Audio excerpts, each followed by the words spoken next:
And this was January the 8th of 2007.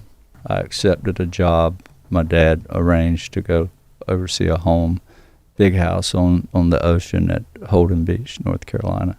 We had to finish it up, so I sent the guys back down to the coast to do their job and bring a check back for the retainer. They called me and said, we finished the job, we got you a check, and we want to celebrate. Can you take us fishing today? I said, well, sure, I guess. My wife was out of town with the rest of the kids. It was just Chris Jr. and I. And so I followed them to their house, picked them up at 2:30, and away we went to the river fishing. It came because I was in the worst suffering way. I was at the bottom, ready to give up on life. And I was crying out to whoever's up there, help me. Why? I'm 45, 46 years old, and I have to get free lunches at school now for my children. And just moving out of a $1 million home with a pool in the back, my kids have lived, with that standard for most of their life. So it was a big thing, and I was suffering bad from it, crying out to the skies. I left these guys fishing. I left them fishing about 3 o'clock. I walked away, and I'm just never did pull out a pole. It was my son and 3 other guys were sitting on the bank of the Cape Fear River, a little small river about 70 yards wide. And I said, I'll see you later. And I walked away up about a quarter mile to the field to a cul-de-sac. So it's a quarter-mile walk out of that cul-de-sac up to the hill. When I got near the top of that hill, I noticed what I thought was the sun setting. It's about 10 after 5:15 in the evening in January, so it gets dark, about 5:30. The sun sets. And I'm probably 50 feet from the top of that hill. So the closer I got to the top, I saw what I thought was the setting sun. 4 or 5 more steps up that hill, and that's when the shock came. I began to see a second one. Instead of what I thought was the sun, the top edge of it, when I made a few more steps up, I could see the top edge of 2 suns. And I knew right then that this wasn't anything from that we had. So shock came real quick. I'm afraid what I'm looking at. So I dropped to my knees using the hill to hide me from these objects. And so I'm buried myself in these weeds, and I start crawling, inching up the hill to where I could see. And I peek my head up, and they're still there. I begin to ponder everything I'm looking at, and my son, and these guys behind me fishing. I thought maybe I should get back down to where they are. So the minute I decided to run, a third one, same thing, same size, 40-foot, 50-foot round, blood red to orange balls of fire. And so the next thing I remember is walking up to the fire, trotting up. They couldn't see me because they're standing around the fire, and it's burnt down to a little campfire now, and we had a big blazing fire there. I didn't have a flashlight, so they didn't know I was coming until I got right up on them. And I said, hey, you won't believe what I just saw at the top of the hill. And they looked at me and said, where have you been? I said, what do you mean, where have I been? I was just up at the top of the hill just 20 minutes ago. And they said, no, you've been going all night. And so I couldn't imagine what they were saying. It just did not connect with me. I argued the fact, no, I've been going 20 minutes. They said, no, we've been looking you all night. And I realized Chris Jr. was missing. And so I kind of freaked out, worried about him, because I knew the direction they pointed. He went in the back of the cul-de-sac along the bank of the Cape Fear River, which is it's just a place you can get lost real easy. And he was in there looking for me. So I took off immediately and ran to the back of that cul-de-sac, shouting for him. And when I found him, he was in shock. He was laying on his stomach and had backed up under the undergrowth in the back of that cul-de-sac. Wouldn't answer me until I almost stepped on him. And what had happened with Chris Jr. was when about an hour after I was gone, he realized that I should have been back by now. It's dark. So he started bugging the guys, we need to find my dad. Where's he at? So they got in the truck and drove looking for me. Left one guy at the fire, and two guys in my truck drove up and down, across the field, out on the highway. They went everywhere looking for me. Chris Jr. went on foot into the cul-de-sac because I had actually walked in there for a little while before I went up to the field. And he had, what he said he saw was he could see all the way down the road, the path, from the back of that cul-de-sac to where it turned and went up the hill. He saw a red ball of light, like an orb. He described two red balls of light cross the road way up about a little less than a quarter mile. And they went in on the riverside. So he ran back to the fire, which is toward the orbs, right? So he had to run back towards them. So he runs up there and he tells them what he saw. And they were like, don't kid around, don't, what are you doing, Junior? They took it as a joke, right? These grown men saying, you're messing with us, Junior, don't mess with us. So he runs back to the back of the cul-de-sac again, looking for me. And he sees these same two balls of light come out of the riverside now, back out in the road. And here they come towards him. And so he began to hide. He tried to hide. And what he described when I was walking him back to the fire was that these two balls of light came all the way to him. The closer he got, the more he got afraid. Then he started hiding. And they got about 15, 20 feet from him. And there were two little beings about 3 feet tall that had red glowing eyes. So they looked like individual orbs when you saw them, but when they were closer, two little eyes about this big. And he couldn't shout, he couldn't scream. He was paralyzed the whole time. He was laying there, just afraid. And so I took him back to the fire. And funny thing was, these guys were freaked out now. They were really freaked because what I was talking about, I'd seen up at the top of the hill. And what Chris Jr. is talking about now, it got them even more distressed. Suddenly, one of the guys shouts, look. And we all look up to the heavens, and it looked like 8 or 9 stars or orbs like you saw last night. These big, they were white though, they were glowing huge and white. And they just went around in circles and like they were chasing one another, and they'd go out and they'd come back together. And then 3 of them landed in front of us about 75 yards away across the river. And that's when pandemonium set in. And we ran, left the poles in the water, coolers, everything they had, we just left it. Jumped in my truck and took off out of there. And when we got back to the top of the hill where I was looking, I was hiding, well, those same 3 orbs are sitting there. 2 of them are in the same spot. But the third one that appeared and came down is now on the road in front of us. It's just about 150 yards away between us and the highway, and we couldn't drive forward. We didn't want to go back because we just left 3 on the riverbank. And so you can imagine the fear that was in my truck. My son, he was in bad shape. These 3 guys were freaked out bad, but the weird thing, Danny, was I wasn't afraid anymore. I'd lost all my fear somehow. I was curious. I wanted to get out and walk up to it, but they won't have no part of that. And that was one weird thing I couldn't figure out is they took my fear away. I was afraid when I first went up and saw it and to run down the hill. But as it appeared again, I was mesmerized. I wasn't afraid, but they were terrified. There was everything happening from crying to, this is the last time I see my family, please get me home. They started fighting who was going to go home first. Now we're sitting up in my truck, 5 of us, with this object sitting in the road halfway to the road, and 2 up over the road.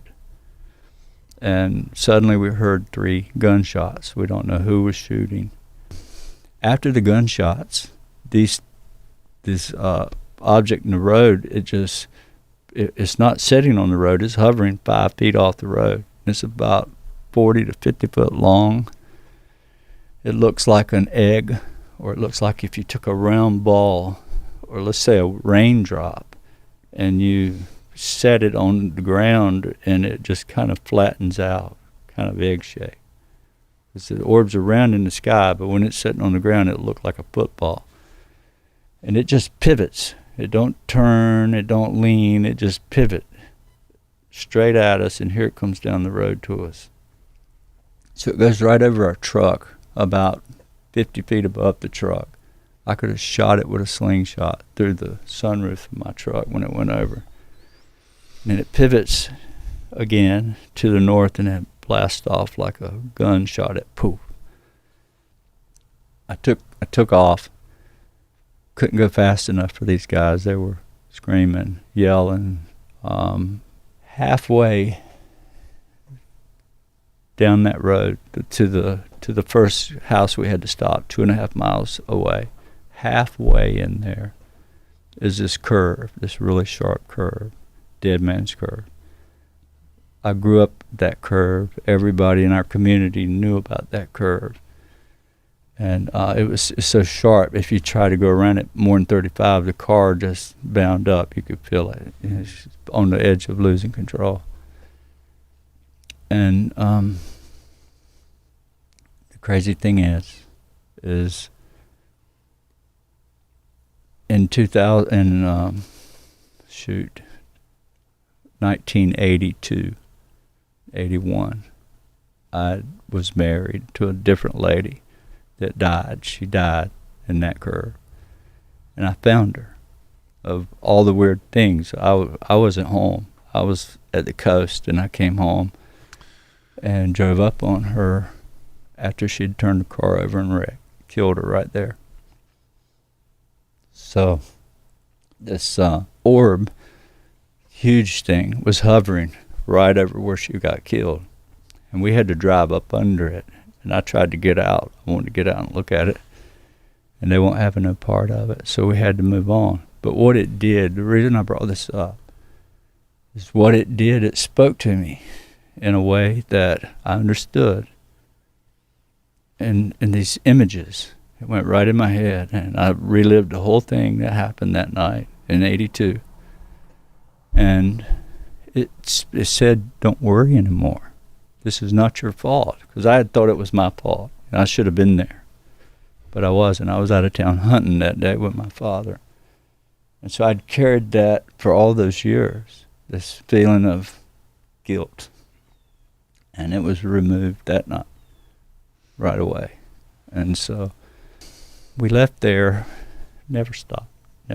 We were down to about 10 miles an hour. I was trying to hit the brake. They were pounding on my seat, go. And so I hit the gas, ended up having to go 4 miles further and take the furthest guy home first, because they were fighting who got to go home first. Dropped him off, came back, and dropped the other 2 guys off. And then on our way home, we went the long way, because we didn't want to go back under that same curve where that orb was set, and my son didn't want any part of it. So anyhow, we get to the house. Chris Jr. is running through the house, locking every door, turning every light on, inside, outside, and he would go in the bathroom even with no windows. He'd turn the light on and lock the door. He was that afraid.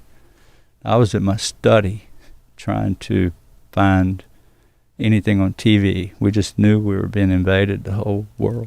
That's what we thought. And I couldn't find anything. It was just a normal night, and it was the weirdest thing. We couldn't compute what had just happened, and nothing's going on television. And so when Chris gets all his lights locked and doors locked and lights on, the whole house, he runs back to where I'm at, and suddenly the dogs start going crazy. My dad lived next door, and he had 15 hound dogs in a kennel. So he's always raised dogs, right? So I know their sounds. I know their different barks, and suddenly this whole pen full of dogs is barking in a fearful way. They were scared, and I knew it. The way they were sounding, this terrible, fearful sound. And so we had this Chesapeake Bay Retriever, 110-pound dog, standing on the back doorsteps. She's just sitting there. And she was growling and she was barking at the same time. So I walked up to the back door and I could see her through the door. And Chris Jr.'s got me by the shirt. "Please, Dad, don't go out there. Don't go out." I'm like, "Son, somebody's breaking into Dad's shop." And so I talked Junior into walking quietly with me with no flashlight, using our Chesapeake to stay in front of us and keep us safe. I just wanted to walk over and see if I could see who's getting in that shop, try to scare them away. So Chris and I snuck our way up to the dog kennel, and when we got there, the weird thing was all the dogs were looking behind the pen in the woods, not toward the garage. And they were all barking. And Rosie, the Chesapeake, is pointing. She's froze, and she's looking into the woods, same direction as the other dogs. So I said, "Junior, I'm going to send Rosie in to whoever's in there. She'll run them out, whatever it is, deer or whatever, I don't know."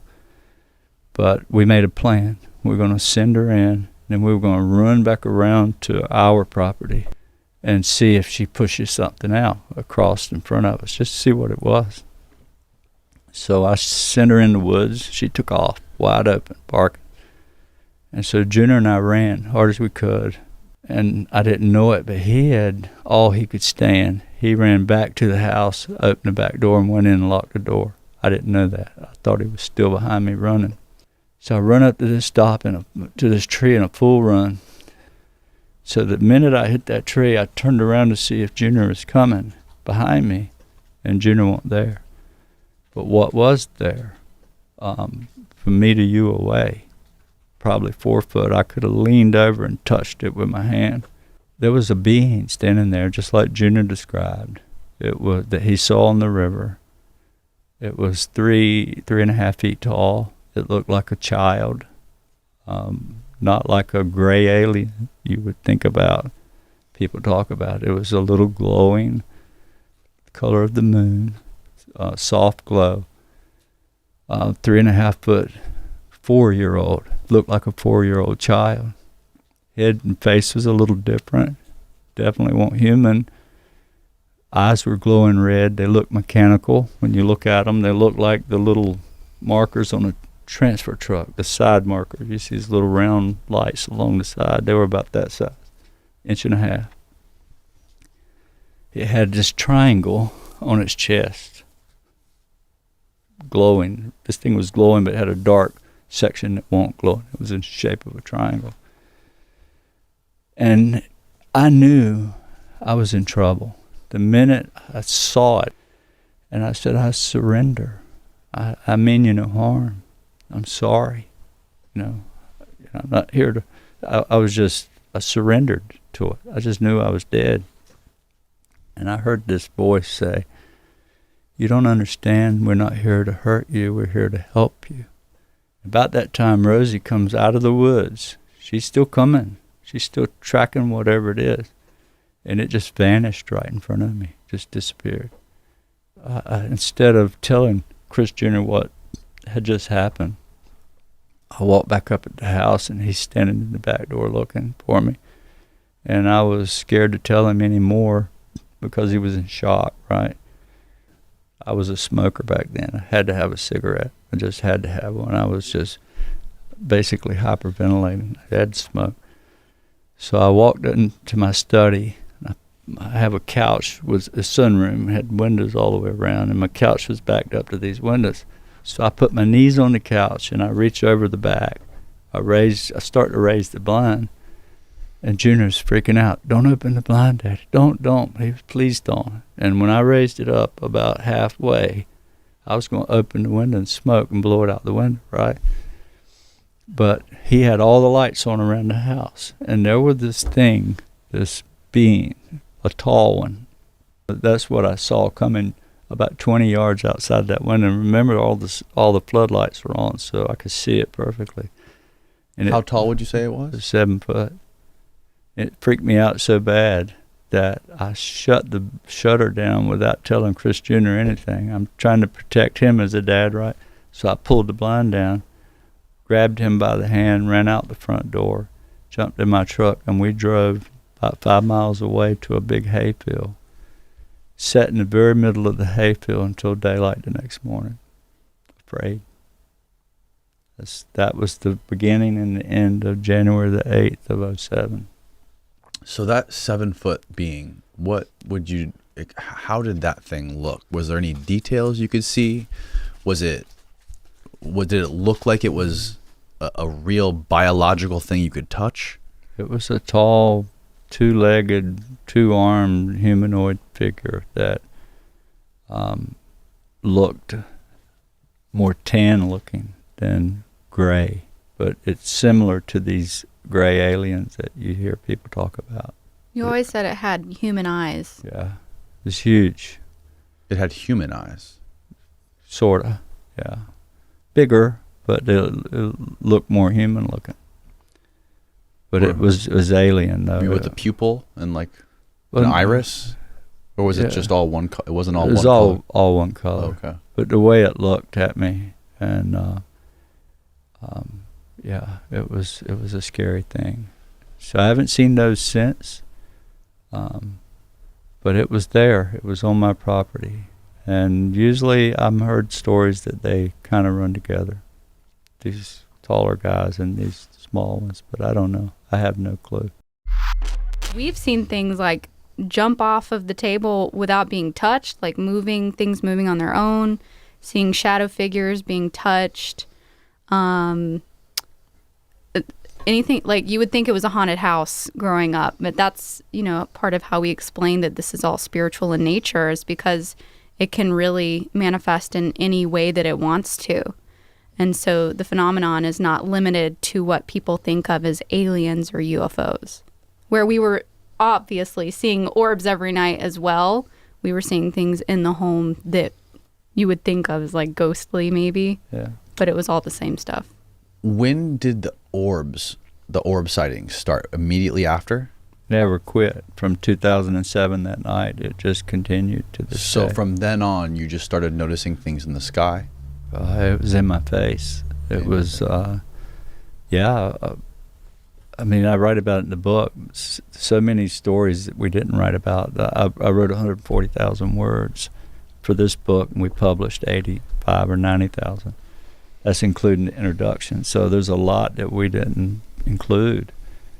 But Daddy would wake us kids up because Mom didn't really like, the conflict with the phenomenon. So she didn't really encourage the experiences. But Dad would secretly wake me and my 2 other brothers, Ryan and Jeremy, up at like whatever time of night. And we would go out on school nights at 2 a.m., 3 a.m., and just look at orbs in the yard, really? Right in our face. And then we would go to bed and go to school the next morning like nothing happened. Yeah, some of these orbs would be 50 feet around and 100 yards away. Yeah. Huge, big as trees. And flying some of them through the trees. And sitting out there for hours, we had one blue orb that just stayed there for everybody walked by the door, and we'd look through the window and see it going through the trees and stuff. Now, did these orbs make any sounds? Sometimes they do. Sometimes they do. Not all of them, but if they're close enough, you can hear them. How would you describe the sound? Like a ringing, like a buzzing, kind of buzzing, energetic. Electrical.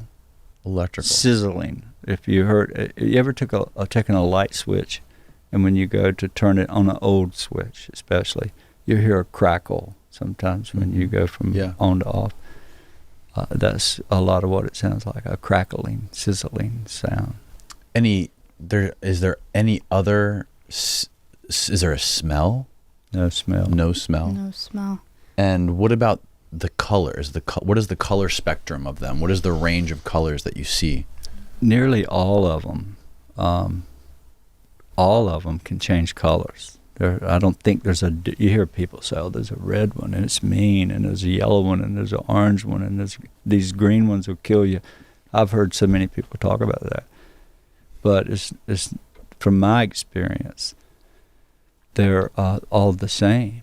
They just how they decide to appear in color, but they usually will start out white and shift from white to red. So everything in between yellow, orange, blood red, back to white, yellow, orange, in that spectrum. But occasionally they're blue. They'll go from red to white to blue, this bluish white light. Not like an American flag thing, but they're shifting red. You'll see the red in with the blue. Several videos of blue ones. And what is this photo right here we're looking at? That far, if you look at Christopher, that's Chris Jr., if you look at his left shoulder behind him where the woods are, that's where I had the encounter with the 3-foot being. Oh, really? Yep. And that's where they landed. The orbs landed in my yard. You can see this circle here is 2 years old. The grass still not growing. Wow. It killed the grass, except for a little donut in the middle. And those streaks you see behind him are where 2 other orbs came from different directions and scooted along the ground, burning the grass until they sat down and created their circles. So there were 3 of those circles in the yard. And MUFON tested that as well. Can you explain what MUFON is? MUFON is the Mutual UFO Network. And that's who you call if you have a sighting and you want to report it. You call those guys or go on their website and you can put your sighting in, and that's what. So it's just people scattered around the country that are interested in the topic, and they just donate their time to research it and collaborate. It's a pretty big outfit, and they have board members, full-time people there, but it's basically a volunteer. The investigators are mostly volunteers there. So, but yeah, they tested that soil. And the funny thing is, the tree back in that back corner, there's a big oak tree in the woods where I run up to it, and stood there with this being from me, and the tree just died. The limbs fell, big, huge tree. It's just crumbled down, just like the top of that burning tree. Remember that orb where that orb landed there is 12 feet from the tree. I'll show you right here. This is here's a better photo. So when it come over the tree, one of those orbs, the one that had the full circle, the other 2 had tracks leading up to where they landed, right? But the other one Chris Jr. was standing at, actually, we believe, came over the top of that tree and irradiated it, because you can see 40 feet of the tree is missing. It's broke right off. It looks like it's burnt off at the top. Well, it wasn't burnt. It just broke and fell. It died. Really? Tree died, and then caught fire. So the first time you noticed this, you just saw the tree in your yard burning? Yeah, we have a video of it. Yeah. It was... oh, there's a video? Yeah. Do we have that? Yeah, we can find it. Okay. Yeah. Wow. But Mom tried to put the fire out 3 times, and it came back. There you go, top one. Here we go. It lit itself on fire 3 times that night. At 9 o'clock, it caught fire. This tree just spontaneously Here we go. combusted in our backyard. Oh, wow. Can you hit the full screen button on the bottom right? Yeah, right there. This is so weird. There's Emily coming home. Yeah, I told Stephen to come out and look at it. It hasn't been thundering or lightning or none of No. that today, y'all. I don't even think it rained today. For 2 days, how's it burning? It's been wet. There we go. You see the grass is wet We're where all the standing, we've all been headlights... standing out here looking. Ran as fast as we could in the backyard. The tree just spontaneously combusted. That's my brother Ryan. Yeah, burning from the inside out. How is it burning from the inside out? I don't know, but here's the weird thing, Danny. We don't know. This is when I quit smoking. Remember in 07, I had to smoke to blow out the window, right? This is 2013. And I paused my television. Vaughn and her mother and I were sitting watching TV. in our study. I said, I paused the TV. I said, I'm going to go smoke. And so she got up to go to the kitchen.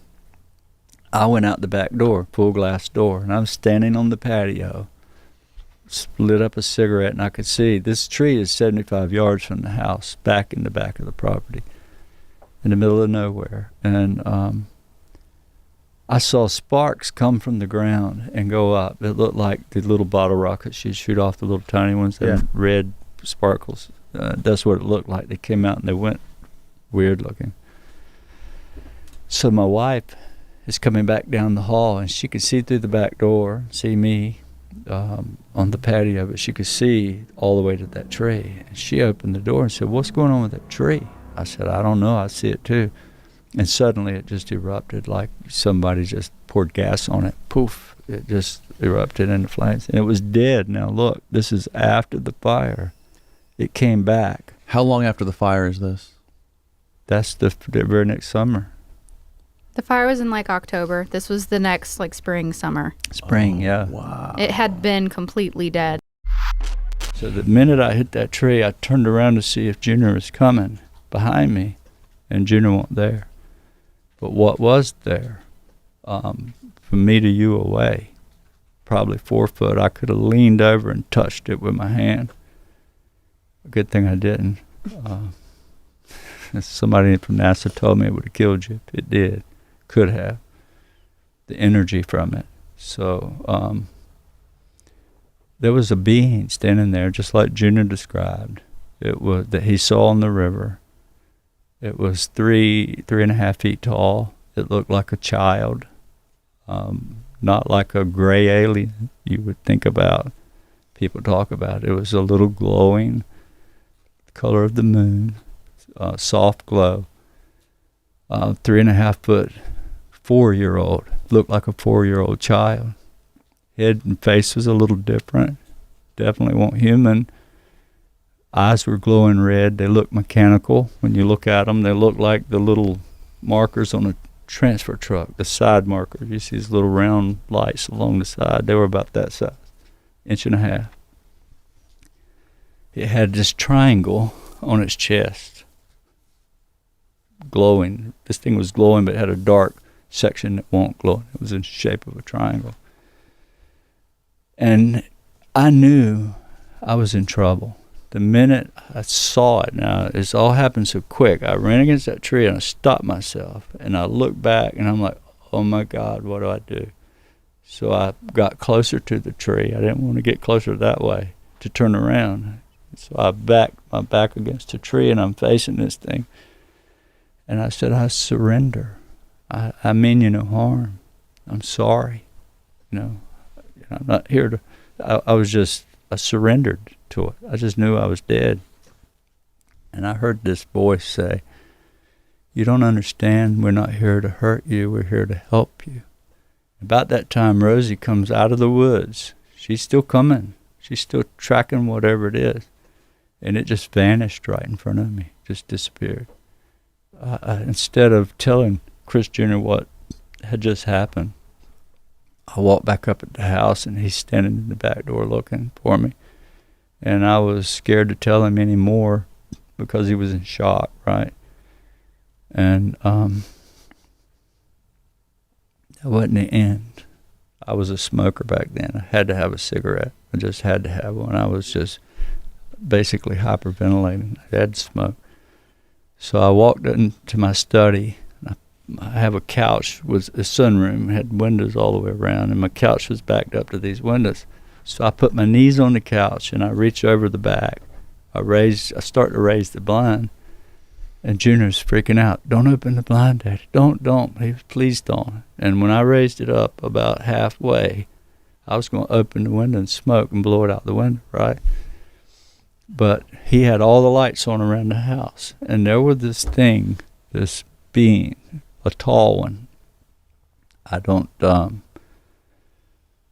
drew it. I painted it, but it's not. My wife thinks it's too scary, so she hid my painting away. Right. Did she really? Yeah. Yeah. So it's a 4 foot tall painting. And she saw the same thing. Is it scary, Emily? It was a conversation piece in our house back in the day for sure. She turned it around and hid it somewhere. I don't know where it is now. It's in the pod. Somewhere in storage. She won't let me bring it out. But anyhow, that's what I saw coming about 20 yards outside that window. And remember, all the floodlights were on, so I could see it perfectly. And How tall would you say it was? 7 foot. It freaked me out so bad that I shut the shutter down without telling Chris Jr. anything. I'm trying to protect him as a dad, right? So I pulled the blind down, grabbed him by the hand, ran out the front door, jumped in my truck, and we drove about 5 miles away to a big hayfield. Sat in the very middle of the hayfield until daylight the next morning, afraid. That was the beginning and the end of January the 8th of 2007. And believe it or not, he did leave out details. It's a big story, Yeah. but they're all in the book. Yeah. So that 7 foot being, how did that thing look? Was there any details you could see? Did it look like it was a real biological thing you could touch? It was a tall, 2-legged, 2-armed humanoid figure that looked more tan looking than gray, but it's similar to these gray aliens that you hear people talk about. You always said it had human eyes. Yeah, it was huge. It had human eyes. Sorta, yeah. Bigger, but it looked more human looking. But it was alien though. Maybe with a pupil and like Well, an iris? Or was it yeah. just all one it wasn't all It was one all color? all one color. Okay. But the way it looked at me, and it was a scary thing. So I haven't seen those since. But it was there. It was on my property. And usually I've heard stories that they kind of run together, these taller guys and these small ones, but I don't know. I have no clue. So out of all the people that were there with you that night, other than your son, has anyone else corroborated any of that? Yeah, they do. They told their story. Guys that were there with you? Yeah. They went on the Discovery Channel and told the story, just like we did. And they reported to MUFON. I have all their interviews from MUFON, and they all corroborated every bit of it. And what happened with them was the same thing with me. They had children my children's age, or older, or younger. All three of them married with children, and they were just good old country boys that worked for my dad as subcontractors with families, and they all went to school with my kids, the most of them, either elementary or middle school or high school. And so when the Discovery Channel made their show in 2008, they made a circus out of us. They made me look like I was crazy and a liar, and they tried to discredit all of us when they told us different. They were going to vindicate us. That's why we all agreed, because we were catching so much slack from the community. It became worse because of that documentary. My children were at school, and they would get made fun of, and she'd come home crying from teachers and the kids in school making fun of what was going on, right? So that shut them up to never want to talk about it ever again. That's why you don't hear much from them. So after this happened, did you tell anybody else? Did you tell your family immediately, or did you keep it to yourself? Yeah, I told everybody. I thought it was the most wonderful thing on planet Earth. We're not alone. We've always been told that nothing exists. Even people say God doesn't exist. So it's all faith. It's only us. And we were created by evolution, just time. Enough time, anything can create itself. That's what they say. So I just experienced something that what I didn't say was the next day when we left the hayfield and came home, I came home and was worried about my medication because I had to take medicine every day. And if I missed it, I would get worse. Couldn't miss one day. It just had to stay regular. And I didn't feel sick the next morning. And I didn't take any medication. Just For the Crohn's? For the Crohn's. And I haven't had a symptom since then, period. Went away that night. And I was so sick that she can tell you, I was in the bathroom 20 times a day, 25 at the worst, when it was at the worst point. That's what Crohn's does to you. Very painful, you know. It's an intestinal disease. Right.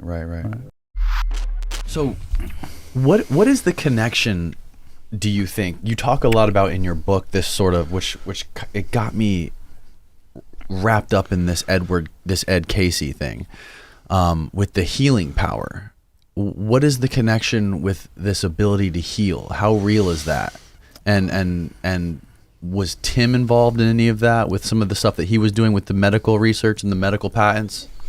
Well, yeah, in a way. How that came about was in 2013, Easter again. 1 year later, remember 2012 on Easter, I had the lady experience, right? Mm-hmm. She came and told me about the red star, or the Star of Regulus, and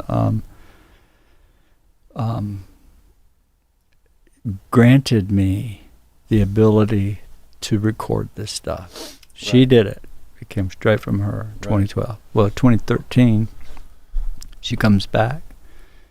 This time, she takes me, these beings take me. Somehow, I'm transported from my home up through the top of my house. I saw the rafters. I went and was pulled up into a ball of light. Next thing I know, we're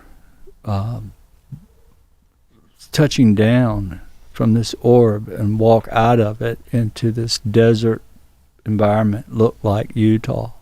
I've been obsessed for 5 years with Utah. More than that. Now my kids know this. Okay. Now, let me tell you before you start this what you're going to see. Okay. I write about this in my book. There's a lady by the name of Sharon, very close to me and this family. I met her in a chapter in the book about how this Bible college tried to set me up, and it backfired on them. The whole audience left with me and left them sitting. But one of the ladies there was sick, had kidney cancer, and her cancer, she had one kidney already removed, and her second kidney was already metastasized with cancer, and her chemo wasn't working. So she was looking at death. And I met her on a Saturday night. It's in the book. There's a lot about it. But Sunday morning, or Monday morning, she went in for a scan, and it was gone. Her kidney cancer was gone, and she was healed from it. So a couple years later, she calls me, and we stayed in touch, but she had cancer, had come back in her lungs, and she had stage 4 lung cancer. And she called me worried. She had to go in for a scan on Monday, this next Monday, and said, "Can I come to your house? Can I come for prayer? I want you to help me." Because word had gotten around about this healing thing, which we bypassed earlier.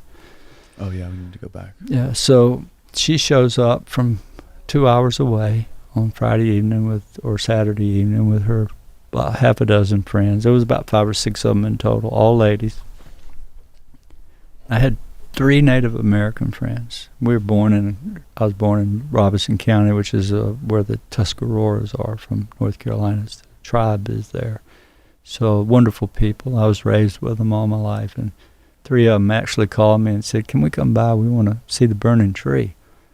I said, "Absolutely. Perfect time to come, because I have a lady that's sick and we can all say a prayer for her."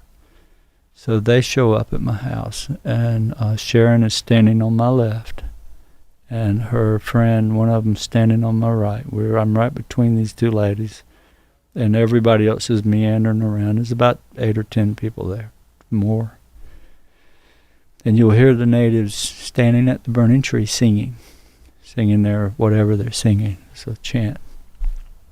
And at 31 seconds in the video, you'll see an orb appear 6 foot away, right in front of us. And it's rotating. They're always spinning. And it comes right up to me, 5 or 6 foot from me, and then flashes. When they flash like that is when these beings step out of these orbs. So the being comes out of the orb, and now the orb is inside the being. So you can see this translucent figure with the orb inside. So that's how they come. I've seen them many times do this. And it moves to my left, out of screen, right in front of Sharon. And on Monday morning, all her cancer was gone but one tiny little speck. And she's cancer-free today. How long after again? How long after was it all gone?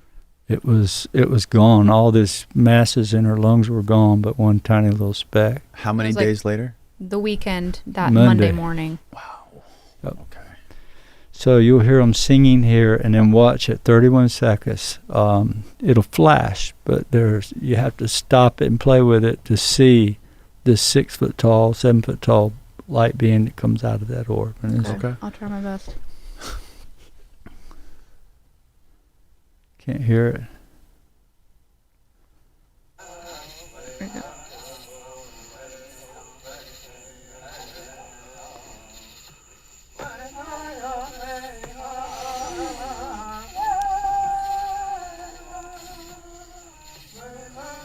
That's-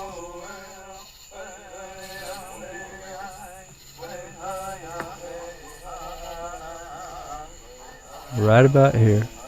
Oh, I got one finally. Now slow it down and rewind. Play it back. I want you to see the orb. That's the orb. All right. There's the being. During the flash? That don't show it as good on this screen for some reason. Yeah, the screen It's is very not bright very on good. here, but Yeah, if you could look at that, you could see the full-blown being, legs, arms, and all. Really? Yeah. I don't know if I can turn it to you. Yes, if you can. See how bright that orb is? Yeah. So where's the bee? This is the being. To the left of the screen? Mm-hmm. This is inside the being now, this orb. Can you go frame by frame? If you hit the side arrows on the keyboard, Let's see. on the bottom left of the keyboard itself, Mm-hmm. you can go frame by frame there. Right, go Okay, back so the I'm other back way on that. till it appears. All right, come on back, and you'll see the orb appear and approach us.